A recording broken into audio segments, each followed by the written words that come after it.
Good morning class. In today's class I am going to start with a new topic, that is metabolism. What is concept of metabolism? In previously I have already discussed about or introduced you what is metabolism. तो सबसे पहले यहाँ पे metabolism देख लेते हैं, क्योंकि biomolecules का ये इम्पॉर्टेंट टॉपिक है। और बायोमॉलिक्यूल्स जो फॉर्म हो रहे थे हमारे लिपिड, पॉलीसैकेराइड, न्यूक्लिक एसिड और कार्बोहाइड्रेट, वो पार्टिसिपेट करते हैं इन डिफरेंट केमिकल रिएक्शन। और ये केमिकल रिएक्शन जो लिविंग ऑर्गेनिज्म में होते हैं ये सभी स्पेसिफिक होते हैं। इन केमिकल रिएक्शन के थ्रू एक प्रोडक्ट बनाया जाता है जिसे यूटिलाइज किया जाता है, आइदर प्रोडक्शन ऑफ एनर्जी और यूटिलाइजेशन ऑफ एनर्जी। तो दोनों तरीके से इसे यूज किया जा सकता है। तो इसमें मेटाबॉलिज्म, कॉन्सेप्ट ऑफ मेटाबॉलिज्म में क्या किया जाता है, ये एक्चुअली में एक केमिकल रिएक्शन है।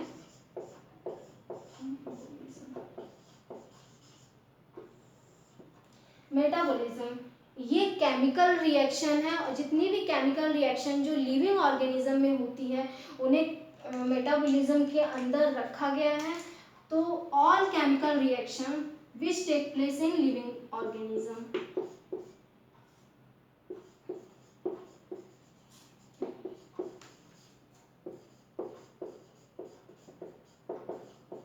takes place in living organism.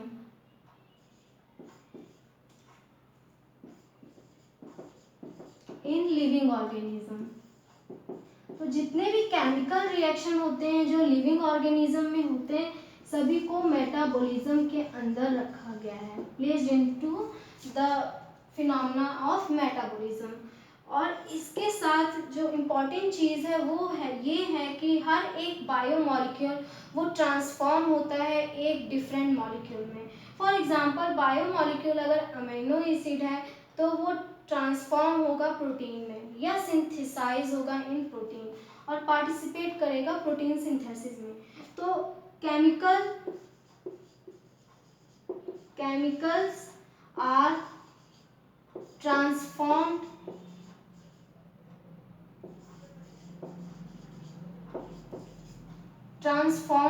in complex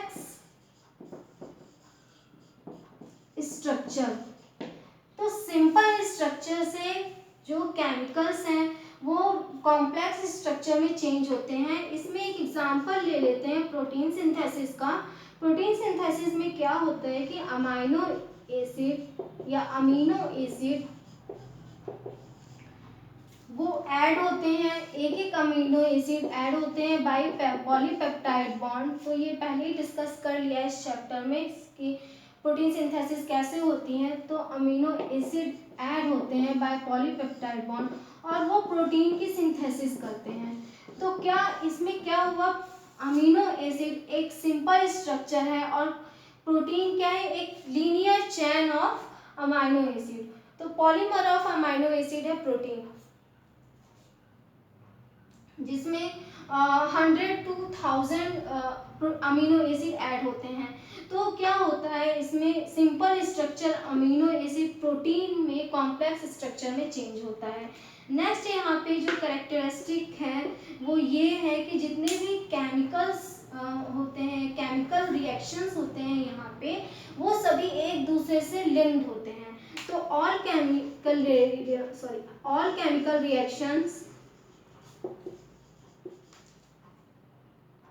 reactions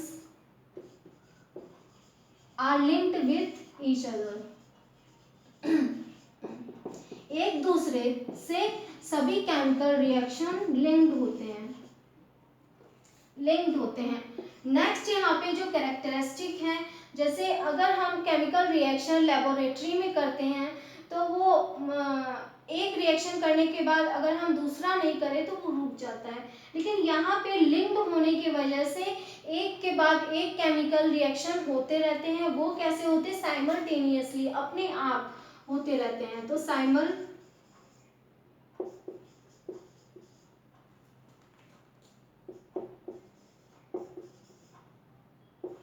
reactions occur in living organism। Living organism में सभी रिएक्शन अपने आप होते रहते हैं एक के बाद एक।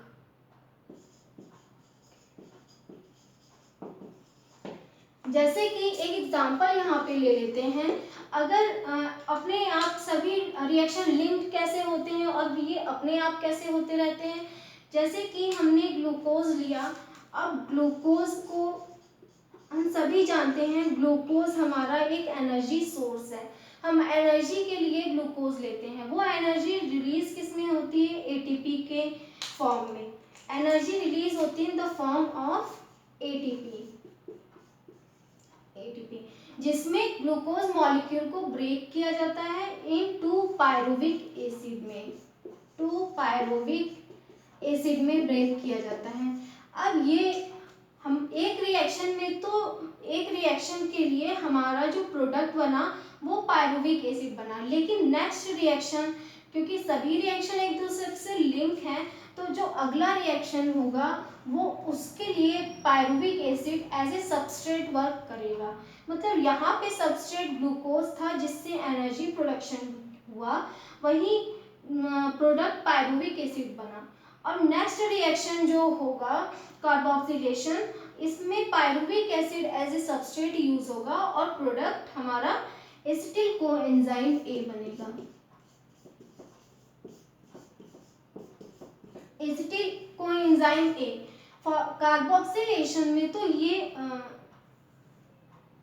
या फॉर्मुलेशन में ये तो प्रोडक्ट बना एसिटिल कोएंजाइम ए, लेकिन ये नेक्स्ट रिएक्शन के लिए एज ए सबस्ट्रेट फंक्शन करेगा। नेक्स्ट रिएक्शन में क्रेब्स साइकिल में जो ट्राई कार्बोक्सिलिक एसिड साइकिल होती है, इसमें ये एज ए सबस्ट्रेट लिया जाता है एसिटिल कोएंजाइम में, और ऑक्सैलोएसिटिक एसिड का फॉर्मेशन हो जाता है, प्रोडक्ट का फॉर्मेशन होता है। तो इस तरीके से सबस्ट्रेट प्रोडक्ट बनाता है, फिर वही प्रोडक्ट दूसरे रिएक्शन के लिए एज ए सबस्ट्रेट वर्क करता है, और तीसरे जो सेकेंड रिएक्शन में जो प्रोडक्ट बना वही थर्ड रिएक्शन के लिए सबस्ट्रेट वर्क करेगा।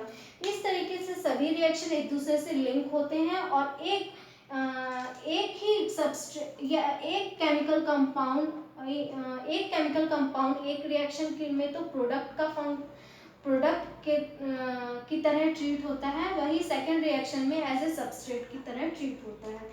नाउ नेक्स्ट यहाँ पे इम्पॉर्टेंट जो इसका मेटाबॉलिज्म का कैरेक्टरिस्टिक है, ये है कि यहाँ पे एनर्जी का प्रोडक्शन और एनर्जी का यूटिलाइजेशन दोनों किया जाता है। Energy production and energy utilization both take place, both takes place।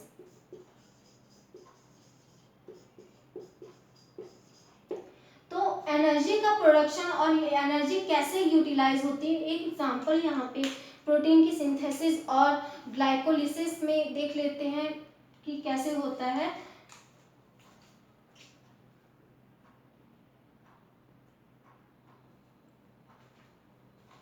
तो अमीनो एसिड से अगर प्रोटीन की सिंथेसिस करनी है तो इसमें एटीपी का यूटिलाइजेशन होता है, एटीपी यूटिलाइज किया जाता है। एक एनर्जी 2 एटीपी मॉलिक्यूल को यूटिलाइज करके फिर एक अमीनो एसिड को दूसरे अमीनो एसिड से जोड़ा जाता है। तो अगर 2 अमीनो एसिड को अगर जोड़ना हो तो 2 एटीपी हमें रिक्वायर्ड रहेगी, जिससे प्रोटीन बनेगा। प्रोटीन की सिंथेसिस 2 अमीनो एसिड से हुई है। फॉर एग्जाम्पल एक एग्जाम्पल लेते हैं, सिर्फ 2 ही अमीनो एसिड नहीं होते, 100 to 1000 ऑफ अमीनो एसिड एक प्रोटीन चेन में प्रेजेंट होते हैं, पॉलीपेप्टाइड चेन में। तो अब ये प्रोटीन बनी, इसमें क्या हुआ कि एक एनर्जी का यूटिलाइजेशन हुआ।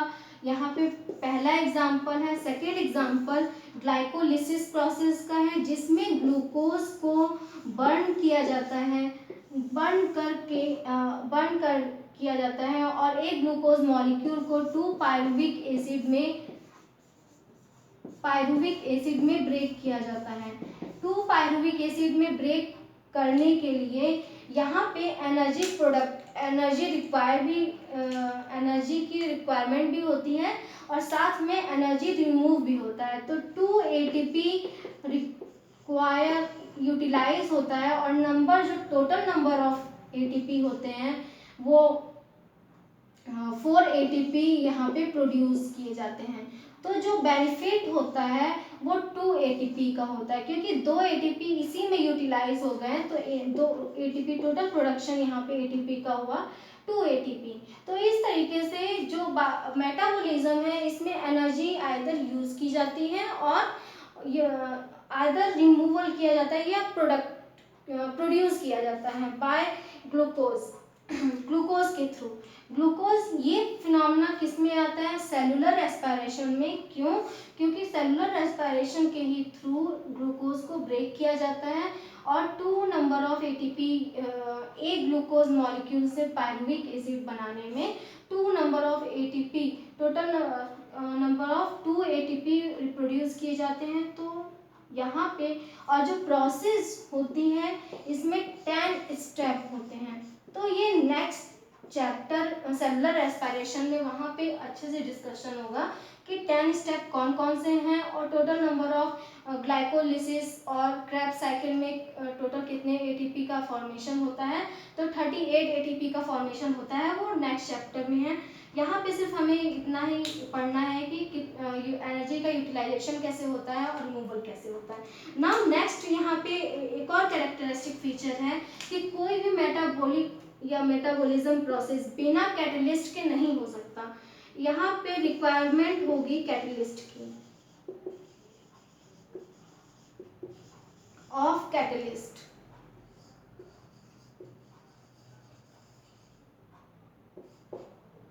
कैटलिस्ट रिक्वायरमेंट होगा। कैटलिस्ट क्या करेगा? हमारे जितने भी रिएक्शन है, बायोलॉजिकल रिएक्शन है और केमिकल रिएक्शन, उन्हें क्या करेगा? इनहेंस करेगा। ये उसकी स्पीड को इनहेंस करने का काम करेगा। इनहेंस करने का काम करेगा। जितनी भी केमिकल रिएक्शन है उनके स्पीड को बढ़ा देगा। तो बिना कैटलिस्ट के कोई भी मेटाबॉलिक रिएक्शन नहीं होता है।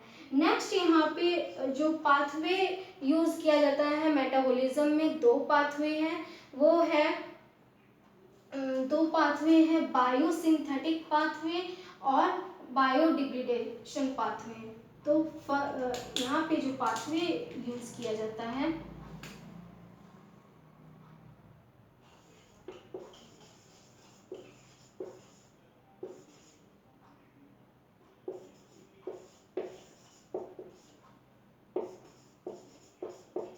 पाथवे, 2 मेटाबॉलिक पाथवे यहाँ पे यूज किया जाता है। दोनों मेटाबॉलिक पाथवे एक दूसरे से चेंज होते हैं। दोनों मेटाबॉलिक पाथवे एक दूसरे से चेंज होते हैं। वो यहाँ पे डिस्कस कर लेते हैं कि दोनों एक दूसरे से कैसे चेंज होते हैं।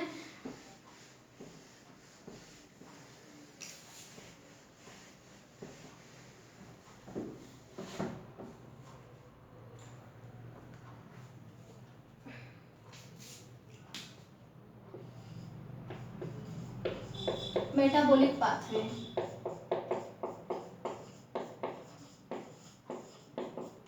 दो मेटाबॉलिक पाथवे में से पहला पाथवे है, first pathway is biosynthetic pathway.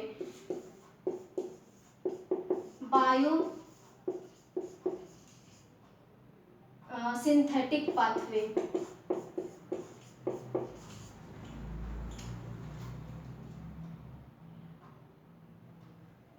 Biosynthetic pathway,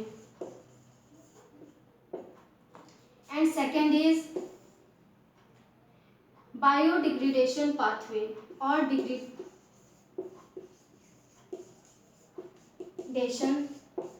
pathway. Biosynthetic pathway that means कि यहाँ पे किसी भी मॉलिक्यूल की सिंथेसिस हो रही है, सिंथेसिस हो रही है तो उसे बायोसिंथेटिक पाथवे बोला जाएगा। जैसे कि अमाइनो एसिड से प्रोटीन की सिंथेसिस होती है जिसकी वजह से इसे बायोसिंथेटिक पाथवे बोला जाता है। और बायोडिग्रेडेशन पाथवे उसे बोला जाता है जिसमें जिसमें किसी भी मॉलिक्यूल को डिग्रेडेट किया जाता है या ब्रेक किया जाता है। फॉर एग्जांपल ग्लूकोज को, जैसे ग्लूकोज बर्न में ग्लूकोज को ब्रेक किया जाता है इन 2 पायरुविक एसिड, 2 पायरुविक एसिड में ब्रेक किया जाता है यहाँ पर ग्लूकोज को। तो इस तरीके से ये इसलिए इसे बोला जाता है डिग्रेडेशन, बायोडिग्रेडेशन। यहाँ पे एनर्जी यूटिलाइज किया जाता है, दैट मीन कि यूज किया जाता है एटीपी का, जिस वजह से इसे एनाबोलिक पाथवे, एनाबोलिक पाथवे या anabolic reaction, also known as anabolic reaction, where degradation pathway, in degradation pathway energy production should be done ATP, energy production in the form of ATP should be done in catabolic pathway, catabolic pathway।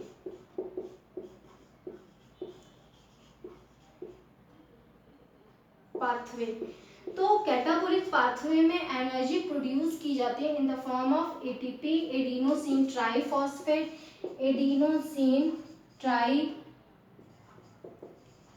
Triphosphate.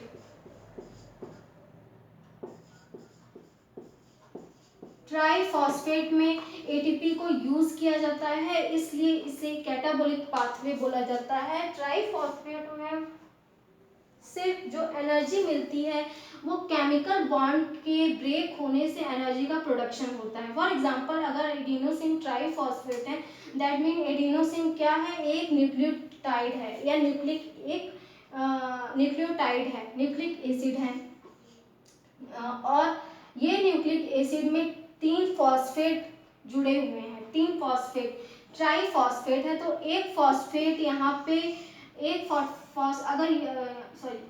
अगर यहाँ पे ATP utilise हो रही है, that mean कि इसका सिर्फ एक फॉस्फेट यूटिलाइज हो रहा है, पूरा एटीपी नहीं यूटिलाइज हो रहा है, सिर्फ एक फॉस्फेट यूटिलाइज हो रहा है, और ATP in the form of ADP के फॉर्म में रिलीज हो जाती है एटीपी, दैट मीन्स कि एडिनोसिन डाइफॉस्फेट, 2 फॉस्फेट ग्रुप में से के साथ ये रिलीज हो जाती है। फिर फर्दर एक फॉस्फेट यहाँ पे ऐड हो जाता है, फिर ये कन्वर्ट हो जाती है एटीपी में, एडिनोसिन ट्राइफॉस्फेट में, फिर इसे यूज किया जाता है। इसका एक फॉस्फेट सिर्फ यूज किया जाएगा इन एनर्जी प्रोडक्शन, एक फॉस्फेट के थ्रू एनर्जी मिल जाएगी और फिर ये एडीपी के फॉर्म में रिलीज हो जाएगा। तो ऐसे एक साइक्लिक मैनर में रिएक्शन होता रहता है।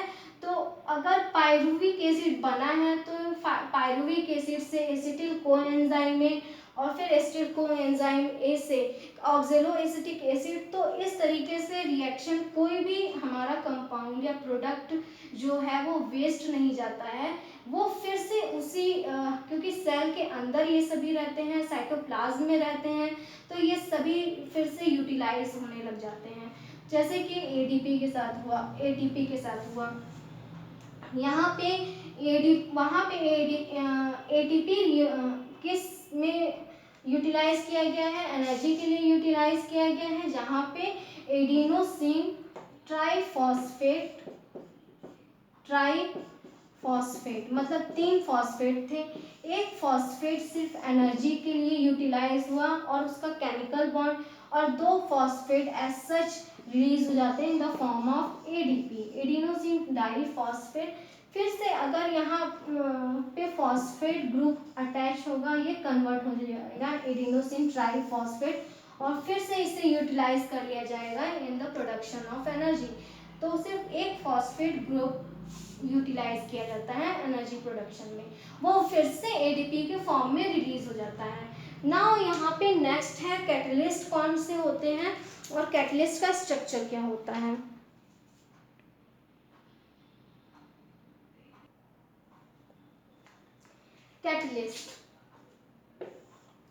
कैटलिस्ट जितने भी प्रोटीन होते हैं वो कैटलिस्ट का फंक्शन करते हैं, दैट मीन्स कि वो इन्हेंस करते हैं किसी भी रिएक्शन को। अगर इन्हेंस करने का काम कर रहे हैं या किसी भी रिएक्शन को बढ़ाने का काम कर रहे हैं तो उन्हें कैटलिस्ट बोला जाएगा। अगर रिएक्शन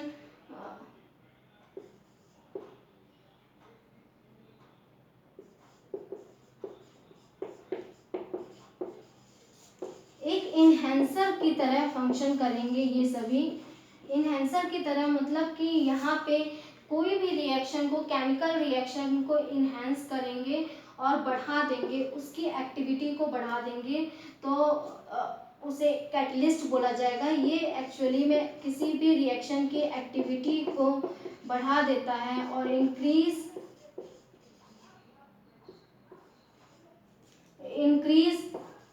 कर देता है कैटलिस्ट। और जितने भी कैटलिस्ट होते हैं वो सभी प्रोटीन होते हैं। एक्चुअली में सभी जितने भी कैटलिस्ट होते हैं, जो केमिकल स्ट्रक्चर होता है कैटलिस्ट का, वो प्रोटीन होता है।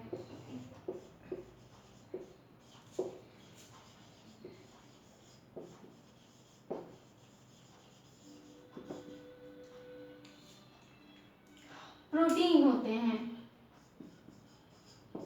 ये सभी प्रोटीन होते हैं जितने भी केमिकल स्ट्रक्चर होता है। प्रोटीन किस फॉर्म में रहेंगे? प्रोटीन अगर लीनियर फॉर्म में रहते हैं तो वो एज ए प्रोटीन की तरह फंक्शन करते हैं। लेकिन जब वो फोल्ड कर देते हैं और अपने दो फेज शो करते हैं, वो एक एक्टिव साइट शो करता है और एक इनएक्टिव साइट शो करता है। जो एक्टिव साइट होता है फोल्डेड फॉर्म ऑफ प्रोटीन, जो एक्टिव साइट शो करता है उसे हम एंजाइम कहेंगे। दैट मीन्स कि प्रोटीन्स फोल्ड होके एंजाइम फॉर्मेशन का काम करते हैं। जितने भी प्रोटीन होते हैं वो सभी फोल्ड होके एंजाइम का फॉर्मेशन करते हैं।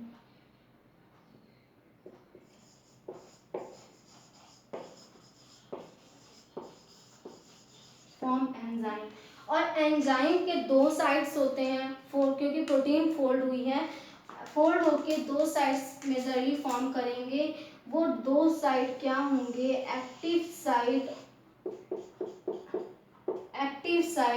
और passive site. These are active site और पैसिव साइट। दो साइट होते हैं एंजाइम के, एक्टिव साइट और पैसिव साइट।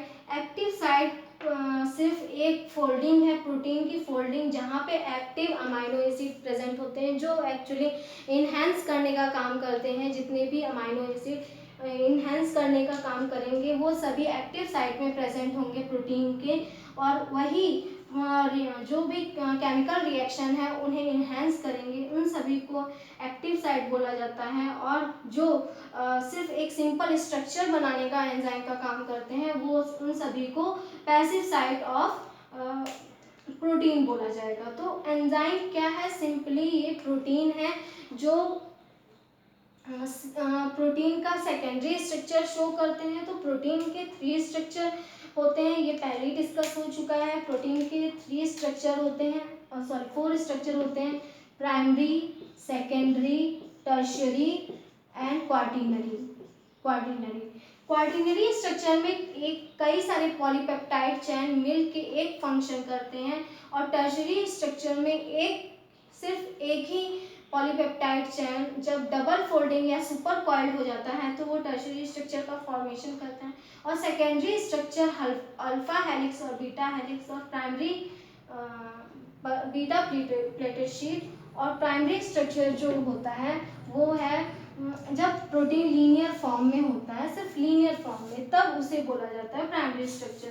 तो यहाँ पे जो एंजाइम की तरह फंक्शन करते हैं तो ये फोल्डेड फॉर्म है, तो आइदर टर्शियरी होंगे और सेकेंडरी प्रोटीन यहाँ पे प्रेजेंट होंगे जो एंजाइम की तरह वर्क करेंगे और कैटलिस्ट की तरह वर्क करेंगे।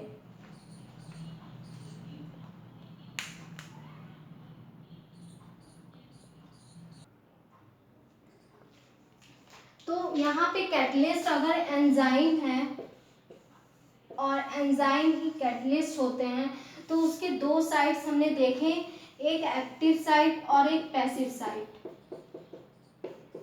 एक्टिव साइट और पैसिव साइट।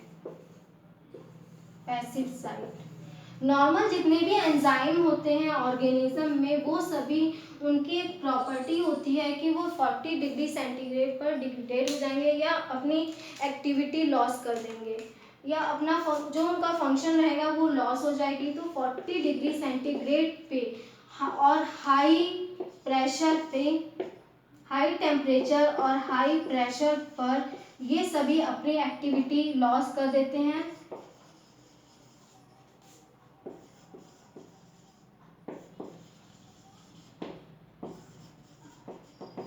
अपनी एक्टिविटी लॉस कर देते हैं। सेकेंड कैरेक्टरिस्टिक यहाँ पे क्या है कि ये जितने भी हाई प्रेशर पे रहने वाले बैक्टीरिया या अदर ऑर्गेनिज्म हैं या हाई टेम्परेचर पे रहने वाले अदर ऑर्गेनिज्म हैं, उनमें ये स्ट्रक्चर अपोजिट देखने को मिलता है। उसमें देखा गया है कि 40 डिग्री सेंटीग्रेड और 80 डिग्री सेंटीग्रेड पे जितने भी एंजाइम रहते हैं ये अपने प्रॉपर्टीज को या एक्टिविटी को रिटेन किए रहते हैं। They retain their activity.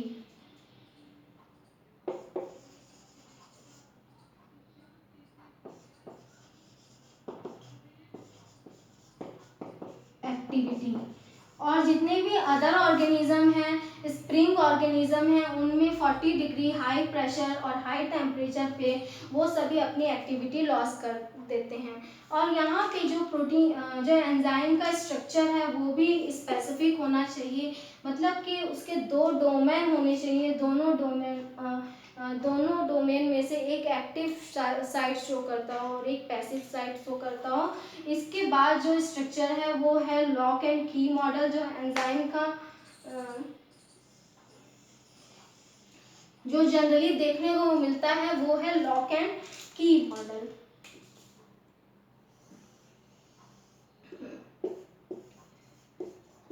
Lock और की मॉडल, दैट मीन्स कि ये एक्टिव कब होंगे, जब इसकी की आके या कोई स्पेसिफिक प्रोटीन आके इनसे बाइंड करेंगे और फिट हो जाएंगे, जैसे कि लॉक और की फिट होते हैं, तब ये एक्टिव हो जाएंगे, एंजाइम एक्टिव हो जाएंगे। जब ये प्रोटीन मॉलिक्यूल इससे डिटैच हो जाएंगे या की कहीं और होगा और लॉक कहीं और होगा, तब उस फॉर्म में ये इनएक्टिव की तरह फंक्शन करेंगे, इनएक्टिव की तरह फंक्शन करेंगे। नेक्स्ट टॉपिक जो है वो है कॉन्सेप्ट ऑफ एक्टिवेशन और केमिकल रिएक्शंस और थर्मोडायनेमिक्स। वो नेक्स्ट क्लास में डिस्कस होगा। अभी के लिए सिर्फ इतना ही।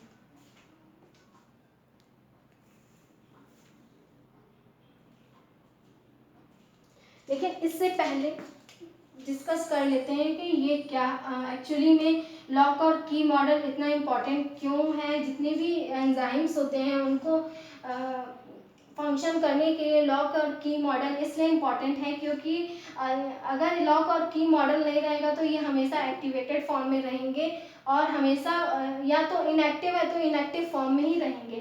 सिर्फ की इसलिए होता है ताकि पर्टिकुलर एंजाइम को एक्टिवेट किया जाए, नहीं तो क्या होगा रिएक्शन हमेशा क्योंकि सभी रिएक्शन एक दूसरे से लिंक्ड रहते हैं। वही एक सबस्ट्रेट की तरह एक रिएक्शन में अगर केमिकल या मॉलिक्यूल एक सबस्ट्रेट में या एक रिएक्शन में सबस्ट्रेट की तरह फंक्शन करेगा और दूसरे में वही प्रोडक्ट का फॉर्मेशन होगा, वही प्रोडक्ट होगा और थर्ड में वही सबस्ट्रेट होगा। तो क्या होता है कि एक रिएक्शन के लिए तो सबस्ट्रेट की तरह वर्क कर रहा है, दूसरे के लिए प्रोडक्ट की तरह वर्क कर रहा है, तो एक ही मॉलिक्यूल है तो उसके डिफरेंट फंक्शन कैसे शो करते हैं। जब तक उनका लॉक और की मॉडल नहीं रहेगा, मतलब उनके प्रोटीन्स और पॉलीपेप्टाइड चेन अगर एक स्पेसिफिक पॉलीपेप्टाइड चेन नहीं आके बाइंड करेगा, तब तक ये एक्टिव फॉर्म में नहीं रहेंगे, आइदर ये इनएक्टिव फॉर्म में रहेंगे। तो जितने भी एंजाइम्स रहते हैं ये लॉक और की मॉडल शो करते हैं। और थर्मोडायनेमिक मतलब ये अपने ऑप्टिमम पोजीशन पे रहेंगे तब एक्टिव होंगे, और मिनिमम कब रहते हैं ये थर्मोडायनेमिक्स में या इसकी एक्टिविटी कॉन्सेप्ट ऑफ एक्टिवेशन में डिस्कस होगा, और केमिकल रिएक्शन ये कैसे करते हैं और कितने केमिकल रिएक्शन होते हैं जो एंजाइम्स के थ्रू होते हैं। तो अगर एंजाइम्स के थ्रू इन्हें बोला जाता है, तो ये क्योंकि न्यूक्लिक एसिड होते हैं तो इन्हें बोला जाता है राइबोजाइम। राइबोजाइम जितने प्रोटीन होते हैं और कुछ न्यूक्लिक एसिड भी होते हैं, तो जितने न्यूक्लिक एसिड होते हैं उन्हें बोला जाता है राइबोजाइम, और कुछ प्रोटीन भी एंजाइम का फॉर्मेशन करते हैं।